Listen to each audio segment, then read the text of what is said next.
but we just heard like a loud bang or like a boom.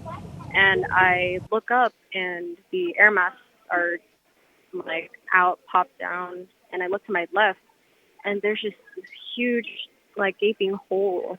A mid-flight scare for passengers on Alaska Airlines Flight 1282 from Portland, Oregon to Ontario, California Friday. Elizabeth sharing her video from a couple rows back on the 737. First I thought it was the emergency door, but there was no door there. It was just like a part of the wall that flew off.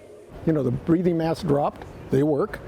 Evan Smith, who was sitting in row 20, says the loud bang came just moments after the pilot announced they'd reached 10,000 feet. It shows you how structurally strong those planes are. You could blow a hole like that because the hole was about as wide as a refrigerator and about 2/3 as high when I finally got to see it later.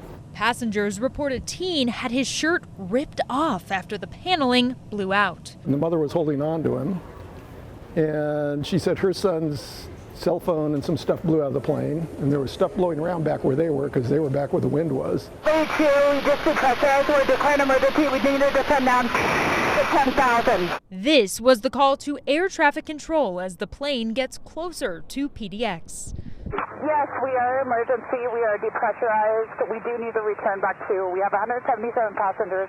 Flight trackers show the plane was back on the ground just before 5:30. They got us down safe. Those on board applauding the poise and professionalism of the flight crew and fellow passengers. We could feel the air and it was very loud, but I'm glad everyone stayed calm and everyone had their seatbelts on.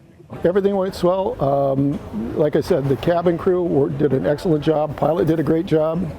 Can't say anything bad about them at all.